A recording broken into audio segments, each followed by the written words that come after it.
Evet, 14 Mayıs bütün dünyada Dünya Çiftçiler Günü olarak kutlanmaktadır. Bu 14 Mayıs Dünya Çiftçiler Günü nereden çıktı ilk önce? 14 Mayıs 1946 yılında İFAD'ın kurulması, Uluslararası Tarımsal Üretim Örgütü'nün kurulmasıyla birlikte 14 Mayıs 1984 yılında 14 Mayıs Dünya Çiftçiler Günü olarak kutlanmaya başlanmıştır. Esas 14 Mayıs'ın Dünya Çiftçiler Günü olarak seçilmesinin nedeni çiftçilerimizin sorunlarının hafifletilmesi, sorunların giderilmesi, daha rahat, daha verimli, daha üretken bir üretim elde edilmesi amacıyla kurulmuş bir örgüttür İFAD.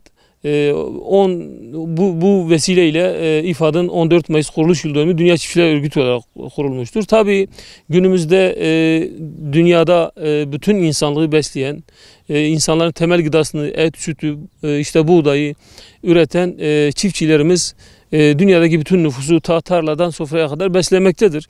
Tabii bu öyle kolay olmamaktadır. Tarihten beri, çok eski tarihlerden beri insanlar tarımla teşkil etmektedir. İlk toplayıcılıktan sonra insanlar tarımsal üretime geçince tarımsal üretim deyip geçmemek lazım. İlk tohumun toprağa atılmasıyla biten bir iş değil.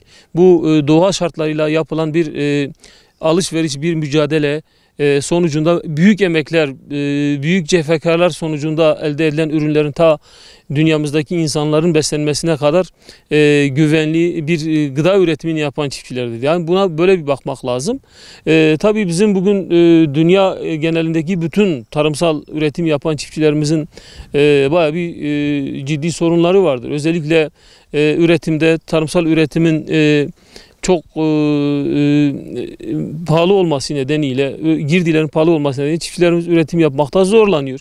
Ama tarım deyip geçmemek lazım. Tarım böyle yabana atılacak bir sektör değildir. Mutlaka üretiminin desteklenmesi lazım. Dünyadaki bütün kuruluşlarla birlikte. Şimdi biz insanlar ilk tarımla yerleşik hayata geçmeye başlamıştır. Yerleşik hayata geçmekle birlikte tarım bir sosyolojidir. Tarım bir felsefedir. Tarım bir sanattır. Yani bunun ustası da yine çiftçilerimizdir. Dolayısıyla böyle bir günde çiftçilerimizin yüzünün gülmesi lazım. Yüzü nasıl gülecek? Çiftçi ürettiğinin, emeğinin karşılığını aldığı zaman çiftçimiz yüzü gülecektir. Eğer bir çiftçi tarımsal üretim yaparken mutlu bir şekilde, şevkle yapıyorsa o zaman tarımsal üretimin bir anlamı var ve çiftçi o zaman kendi ürettiğinin bir emeğin karşılığını aldığını düşünecektir. Ancak dediğim gibi şimdi bunun sorunlarının, çiftçilerimizin sorunlarının çözülmesi lazım. Özellikle yani Türkiye genelindeki ülkemizdeki çiftçilerin tarımsal üretimdeki sorunları maalesef çiftçilerimiz tohumu toprağa attığı zaman bir 7-8 ay sonra ürününüzden ne kadar satacağınız, zarar mı edeceğini, kar edeceğini bilmiyor.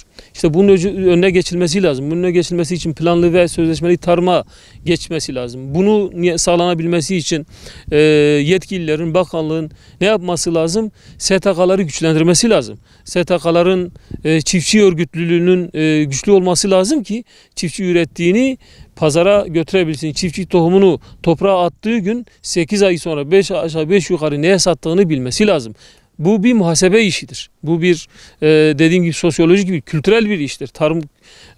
Tarımın meydana gelmesiyle kültür, sosyoloji çok farklı bir sanatsal her yönüyle ilişkidir. Bugün dünya uzay çağını yaşıyor. Uzayda yaşamayı, koloni kurmayı düşünen milletler bile orada tarımsal üretim yapmadan oraya gidemiyor.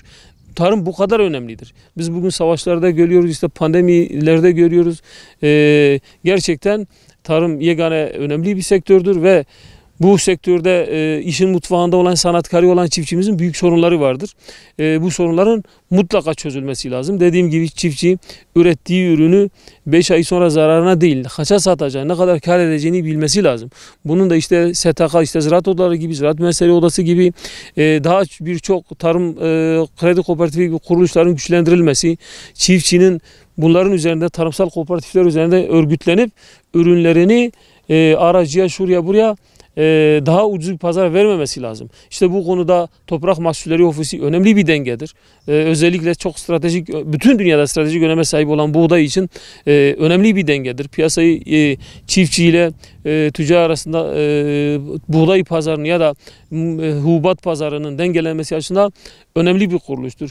Bunların biraz daha etkili, daha pratik çözümlü, daha seri bir müdahaleyle piyasa müdahale etmesi lazım. Bugün işte buğday hasadı yaklaşmaktadır. 15-20 gün sonra bölgemizde buğday hasadı yapılacaktır. Toprak Mahsulleri Ofisi'nin buna göre Tarım Bakanlığı'nın önlem alması gerekiyor. Bir an önce fiyatların baş fiyatının açıklanması lazım. Dediğim gibi baş fiyatının da çiftçilerimizi memnun edecek, yüzünü güldürecek şekilde olması lazım ki çiftçilerimiz daha etkin, daha güzel, daha ferah bir üretim yapsınlar.